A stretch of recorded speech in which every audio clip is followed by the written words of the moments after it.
और अब पाकिस्तान को बेनकाब करती हुई एक खबर। दरअसल आतंकवादियों की फंडिंग करने का आरोप लगने के बाद पाकिस्तान ने अपनी राजनयिक को बांग्लादेश से वापस बुला लिया है। फरीना अरशद बांग्लादेश में पाकिस्तान के उच्चायोग में तैनात थी। दिखाते हैं आपको एबीपी न्यूज संवाददाता जगविंदर पटियाल की ढाका से ये खास रिपोर्ट।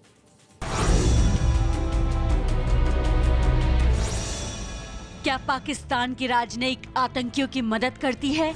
क्या पाकिस्तान की राजनयिक भारत में नकली नोटों के धंधे में शामिल है? ये सवाल इसलिए क्योंकि पाकिस्तान की राजनयिक फरीना अरशद पर लगे हैं गंभीर आरोप और इन आरोपों के बाद पाकिस्तान ने अपनी राजनयिक को बांग्लादेश की राजधानी ढाका से वापस बुला लिया है। आरोप ये है कि बांग्लादेश में पाकिस्तान उच्चायोग की सेकंड सेक्रेटरी फरीना अरशद आतंकी गतिविधियों के लिए फंडिंग यानी पैसे की मदद करने का काम कर रही थी। Very well believe that Pakistan has an interest in this land and they are actually patronizing all those evil forces. इन आरोपों के बाद बांग्लादेश सरकार ने पाकिस्तान को राजनयिक को वापस बुलाने के लिए कहा था।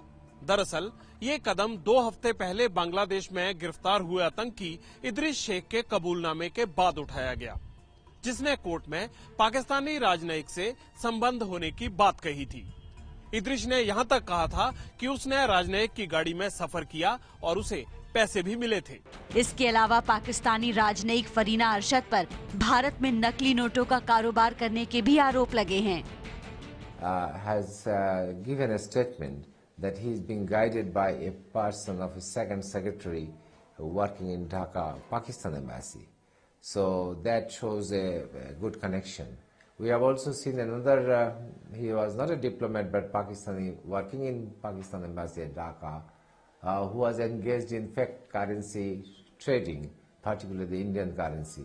So whatever you are conceiving, so it has got some physical evidence. Bangladesh सरकार बार बार कह रही है कि पाकिस्तान उसकी धरती पर आतंकवाद को बढ़ावा दे रहा है और भारत के लिए ये चिंता की बात इसलिए है क्योंकि पाकिस्तान मुस्लिम राष्ट्र होने के कारण बांग्लादेश का इस्तेमाल भारत के खिलाफ करना चाहता है ताकि जम्मू कश्मीर सीमा के साथ साथ बांग्लादेश बॉर्डर से भी भारत को घेरा जा सके। अगर इस समस्या का समाधान जल्दी नहीं ढूंढा गया तो भारत में बांग्लादेश बॉर्डर से आईएस की गतिविधियां बढ़ना लाजमी है। कैमरामैन मनीष के साथ जगविंदर पटियाल, एबीपी न्यूज, ढाका।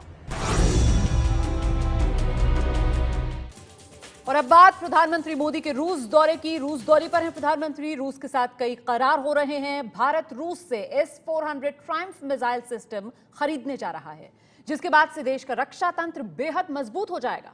थोड़ी देर पहले मोदी ने रूस के राष्ट्रपति पुतिन से भी मुलाकात की है और अनिल अंबानी की रिलायंस कंपनी डिफेंस लिमिटेड और रूस की प्रमुख वायु रक्षा प्रणाली कंपनी अल्माज एंटे के बीच $6 अरब का अहम करार हुआ है। दोनों ने मिसाइल और रडार प्रणाली की पूरी सीरीज पर काम करने का फैसला किया है।